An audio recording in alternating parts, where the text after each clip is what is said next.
Pois bem, irmãos, na sequência do nosso culto, abra mais uma vez a sua Bíblia, por favor, no Evangelho de Mateus, capítulo 8. Nossos versículos serão do 5 ao 3. Você pode estar abrindo aí na página da sua Bíblia impressa, ou clicando aí na página do seu smartphone, abrindo direto aí pela internet, mas que possamos continuarmos submergir na presença manifesta do Senhor que está falando ao nosso coração. Lembrando você que nós estamos vendo uma série de sermões que fala sobre os milagres de Jesus. O primeiro foi a mulher hemorrágica, dependendo do subtítulo, a mulher que sofria há 12 anos com fluxo de sangue. Depois, na sequência, nós vimos a ressurreição da filha de Jairo. Esses textos estão interligados dentro do movimento de Jesus. E você já percebeu que ele está movendo aqui e realizando também grandes coisas no nosso coração. Mas, quero te perguntar o seguinte: você já apresentou para Jesus a sua situação? Você já se apresentou diante dele? Você já expôs para ele aquilo que você está enfrentando, as suas dificuldades, os problemas que você tem? Se faça essa pergunta, se você deu essa parcela de confiança para ele. E na medida que o sermão continuar a ser exposto, você pode ter certeza que Deus há de continuar a ministrar o seu coração através do seu Santo Espírito que trabalha junto com a sua palavra, que há de te abençoar aqui nessa noite. Pois bem, foi o que aconteceu aqui. Diante do que esse centurião ficou sabendo, preste bem atenção, de alguma forma ele teve notícia sobre o que Jesus era capaz de fazer, e a partir daqui nós temos o desenrolar dessa história, dessa narrativa. Então assim, eu quero ressaltar e repetir mais uma vez, e faço isso incansavelmente. Por isso que diante das nossas reuniões, nosso momento de culto, de devoção, de adoração, devemos sempre expor Jesus, apresentá-lo, falar a respeito dele, sobre aquilo que ele é capaz de fazer, sobre as coisas que ele é capaz de executar, porque Jesus abençoa vidas. Por isso que vale a pena sim se esconder à sombra do manto do Mestre, para que ele possa abençoar a vida de todos que ouvem, têm acesso à sua palavra. É por isso que nós temos que nos disciplinar dentro desse quesito. Todas as vezes que nós nos reunimos, todas as vezes que nos ajuntamos para partilharmos a mensagem, esse recado tem que falar do início ao fim sobre Jesus, porque é Jesus que pode te ajudar aqui nessa noite. É Jesus que pode fazer algo para transformar a sua situação. É Jesus que pode literalmente realizar coisas que outras pessoas não podem. É Jesus que pode te socorrer de maneira mais profunda. Por que eu te digo isso? Antes de nós entrarmos aqui no nosso texto base, apresentarmos aqui o primeiro momento da situação que a Bíblia nos apresenta, vamos estar lendo o Evangelho de Lucas, dentro da mesma ótica dessa história, do capítulo 7, nos versículos 1 ao 3. Evangelho de Lucas, capítulo 7.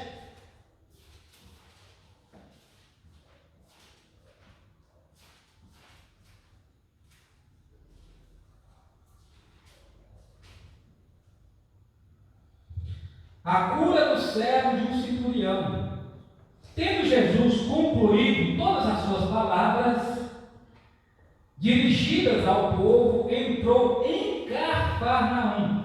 E o servo de um centurião, que estava há muito, que a quem tinha muita estima, estava doente, quase à morte, tendo ouvido a falar a respeito de Jesus, tendo ouvido a falar a respeito de Jesus, tendo ouvido a falar a respeito de Jesus, enviou-lhe alguns cidadãos dos judeus pedindo que viesse curar o seu servo. Então, assim, aprofunda a sua conexão com Deus. Nesse momento que você possa entrar nessa atmosfera de adoração, onde que a partir desse momento a sua atenção não venha a ser dividida com nada e com ninguém. Você veio aqui nessa noite para ouvir também a respeito de Jesus. A sua estadia, o que te trouxe aqui, foi um sentimento tal, onde você quer saber a respeito mais dessa pessoa chamada Jesus. E foi isso que aconteceu. Mateus, ele traz uma história mais enxuta, mas Lucas dá mais detalhes. Ele diz o seguinte, que ele enviou emissários, pessoas da nacionalidade de Jesus, judeus. O que está acontecendo? Ele está fazendo ao máximo para poder ter a atenção de Jesus. Ele está sendo criterioso. E na medida que essa mensagem desenvolver, ele vai nos ensinar como nós devemos nos portar diante de quem nós estamos falando aqui nessa noite. Ele tem todo esse cuidado. Ele manda o quê? Ele pede pessoas da própria nação judaica para ir até Jesus, para poder falar a respeito da doença que o seu servo, o qual ele tinha muita estima, que ele gostava, considerava, estava sofrendo. Apresente a sua causa a Jesus. Apresenta a sua causa para Jesus. O que está te incomodando? O que está te oprimindo?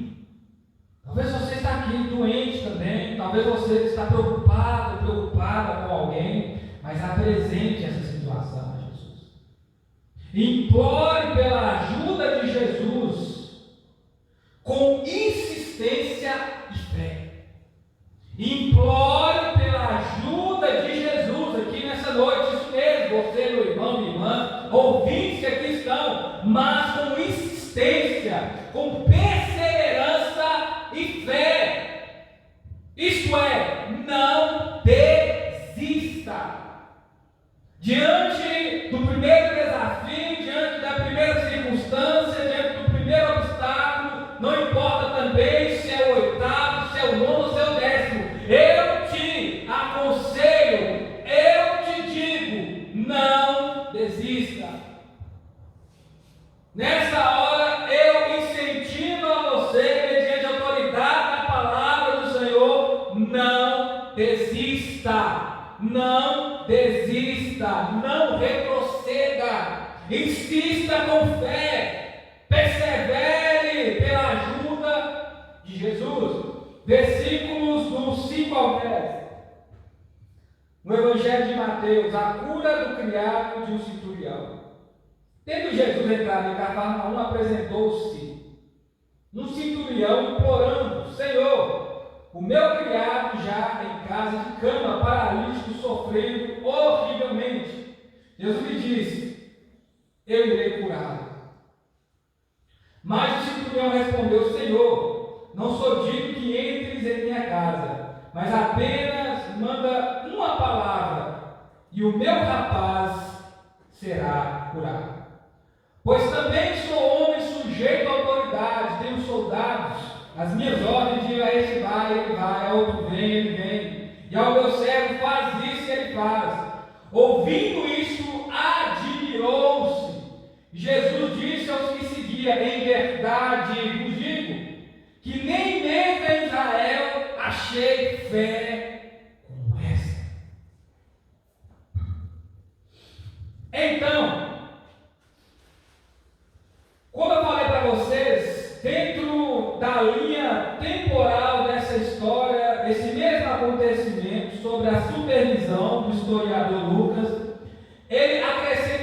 detalhes que eu aqui parafraseei, continuo, onde que ele fala que este servo mesmo, ele não foi, ele enviou emissários para que pudessem fazer à frente, convencer a Jesus. Você está entendendo?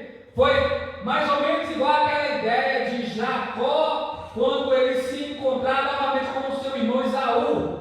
Aí ele, com medo de sofrer algum tipo de afronta ou retaliação, ele enviou o quê? Emissários, ele enviou mensageiros para que pudesse estar intermediando essa situação. E é o que está acontecendo. E dentro desse mesmo texto, lá fala que quando Jesus ele ouve a respeito dessa história, ele implora com insistência. Ele fica pedindo Jesus ajuda. E irmãos, diante de quem Jesus é, não dá para ter nenhuma parcela ou sombreação de orgulho. É interessante que nós somos pessoas que vale a pena dar aquela repaginada aqui dentro, saber como está acontecendo conosco dentro da nossa espiritualidade, porque às vezes nós respeitamos tantas pessoas, tantas autoridades, não é isso? Temos tanto respeito. Há autoridades que só de ouvirmos falar, nós não queremos topar com esse tipo de pessoa nunca dentro de uma situação contraditória. E com Jesus, às vezes nós não percebemos isso. Quem ele é, esse ser, essa pessoa sem igual, e o que ele representa e o que ele pode fazer. E outra coisa interessante é, diante de alguém que é mais poderoso que tudo e todas, às vezes nós não insistimos, não ficamos ali. O termo é esse, implorando por ajuda, e às vezes imploramos a outras pessoas que podem fazer, estão literalmente bem menos do que Jesus. Então, aprendemos com esse servo aqui nesse primeiro momento que é isso. Ele tinha uma situação que ele não podia resolver e ele entendeu que Jesus poderia fazer alguma coisa por ele. Outra coisa é que ele era uma pessoa que tinha amigos. Ele tinha estima desse servo, ele estimava esse servo, mas ele também era estimado por outras pessoas. No Evangelho de Lucas, aqui no capítulo 7, versículos 6 e 7.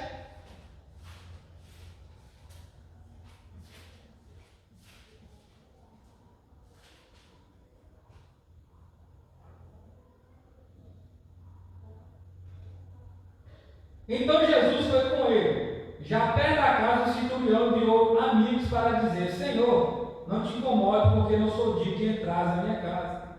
Por isso eu mesmo não me julguei digno de ir ter contigo. Porém, manda uma palavra, o meu rapaz será curado.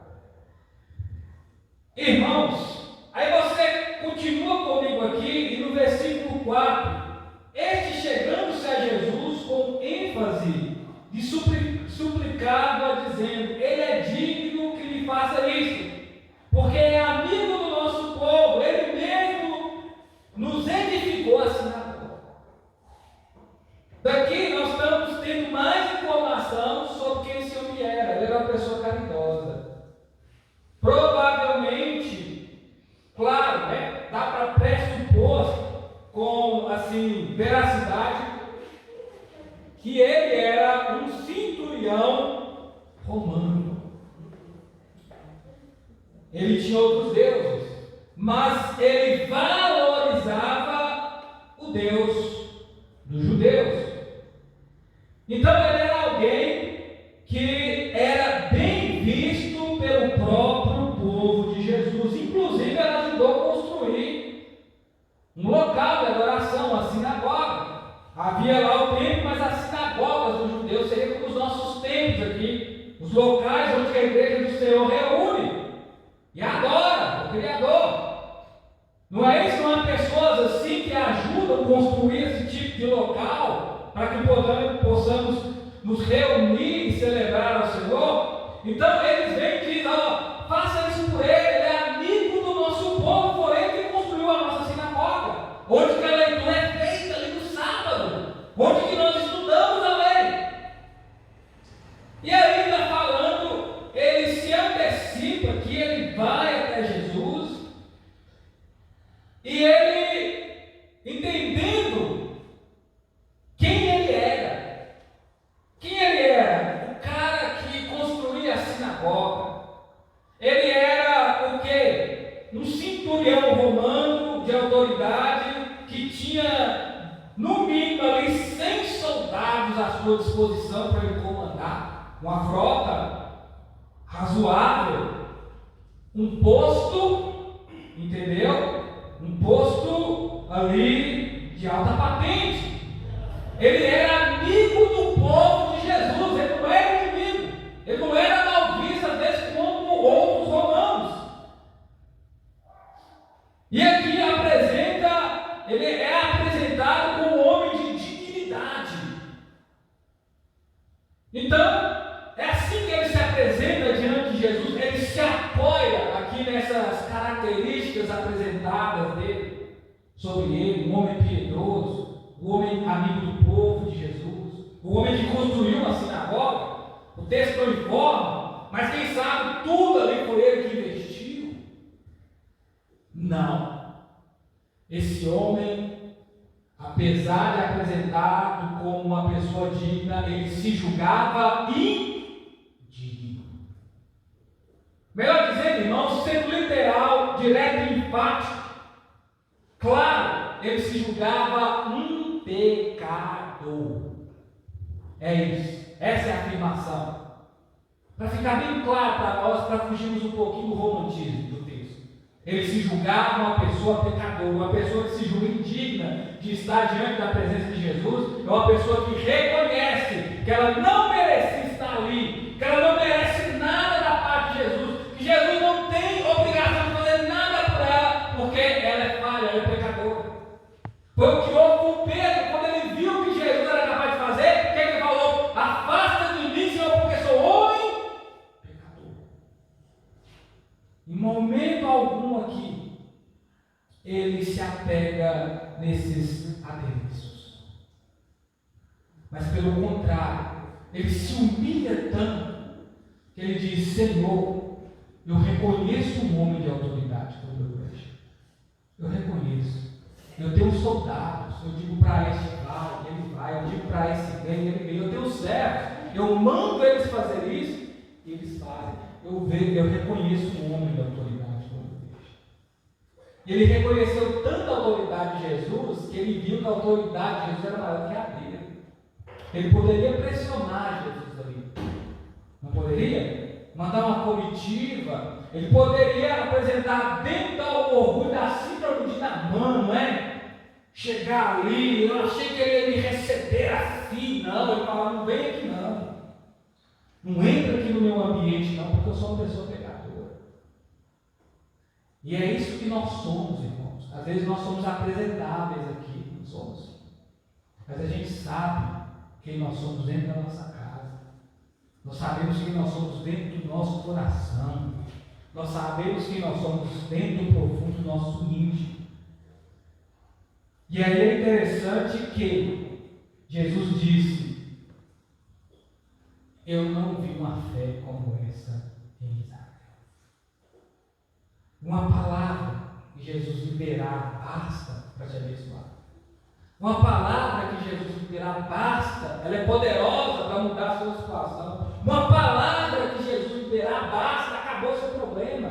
Basta uma palavra que Jesus dizer, basta simplesmente o que Jesus falar, e a sua vida é mudada. É Ele que está falando, é Ele que é capaz. É atrás disso que você precisa correr atrás. É disso que você precisa aqui nessa noite, de ouvir aquilo que Jesus tem para te dizer. Basta uma palavra, de repente você está aqui e no lar que está na sua casa sofrendo, essa pessoa vai ser mudada. Basta a graça do Senhor e ela fortalecerá as suas fraquezas.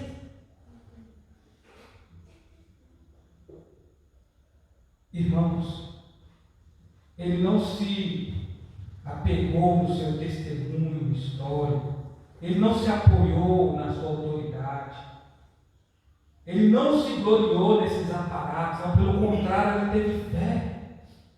Ele teve aquilo que Jesus estava esperando do seu povo.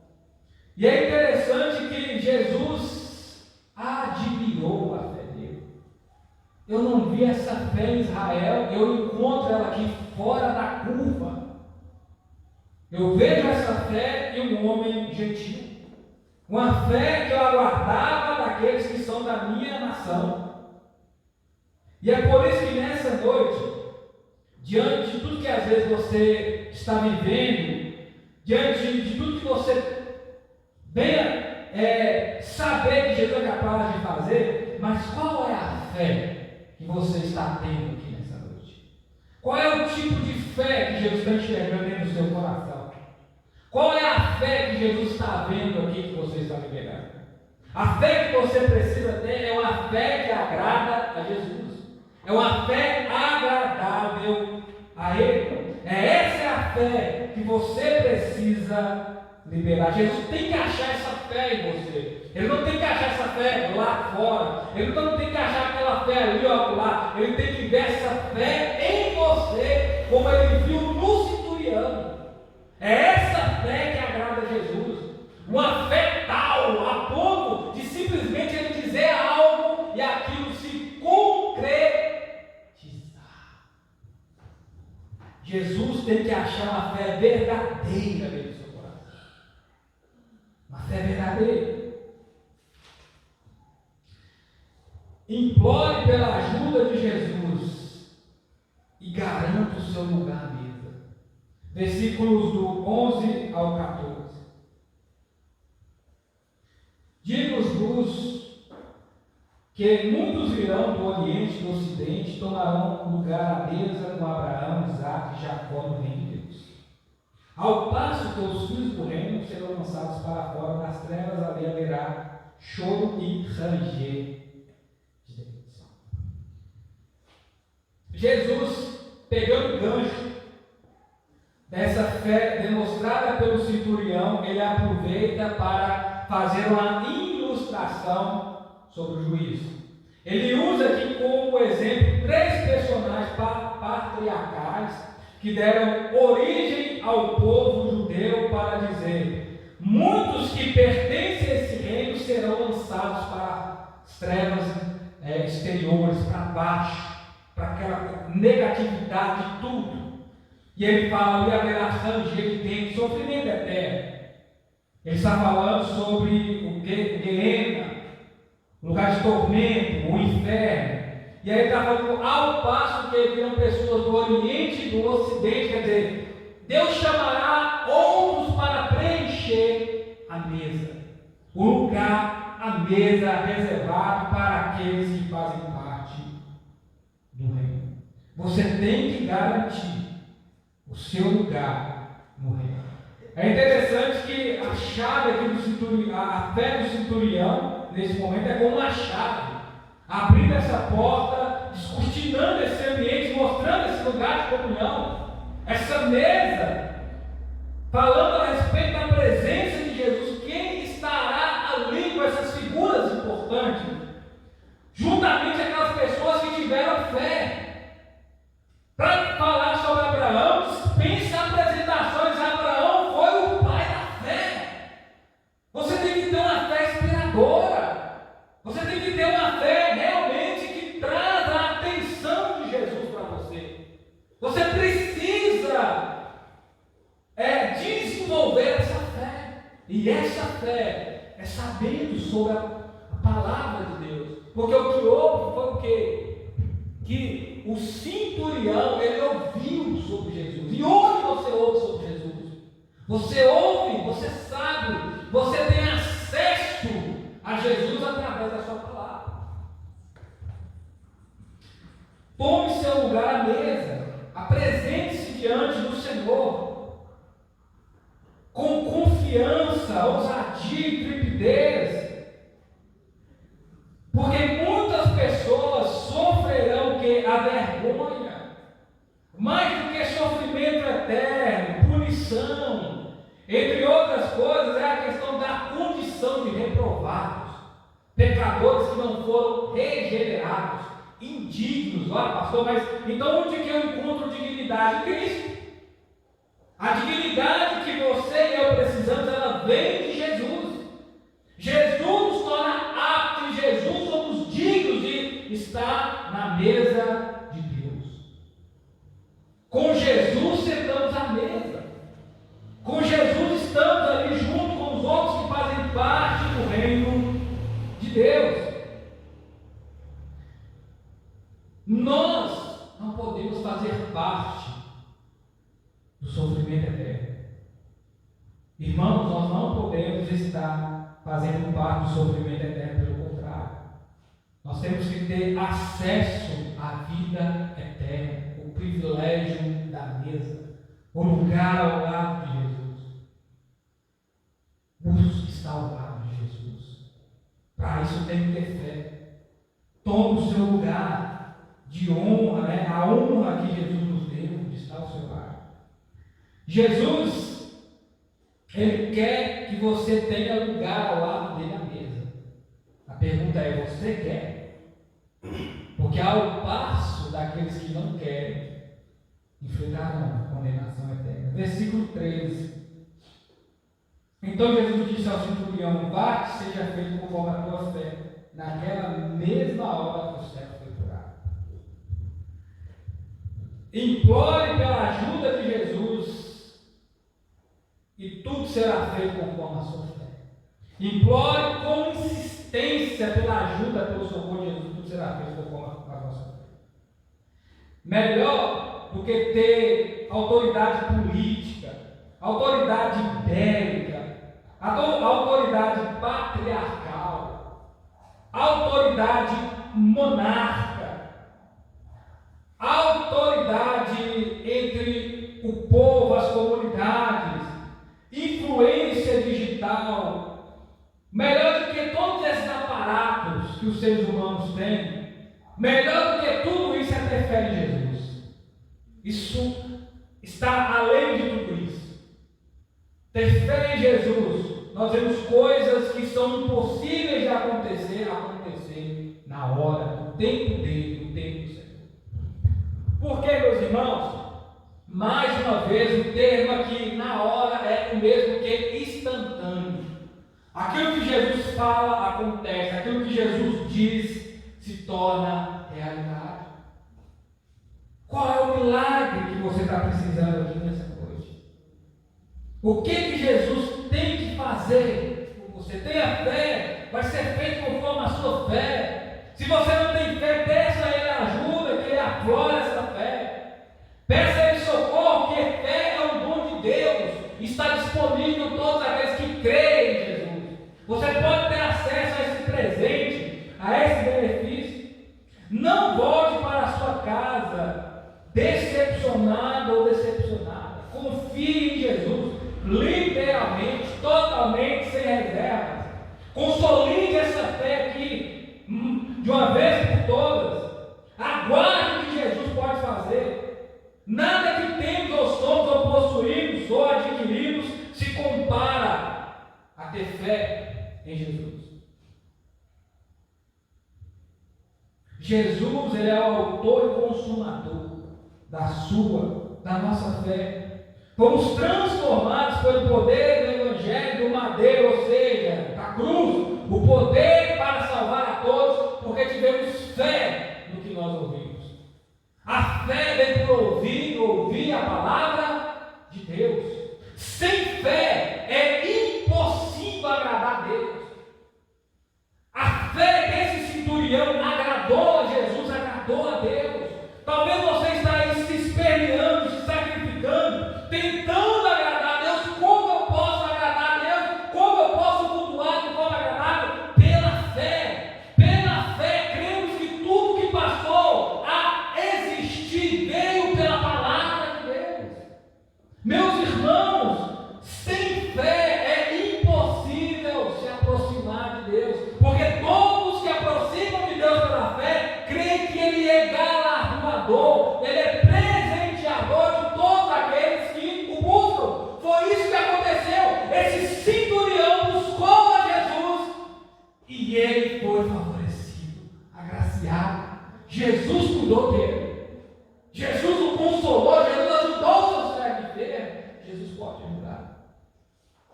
Irmãos, os heróis da Bíblia, eles são considerados heróis da fé.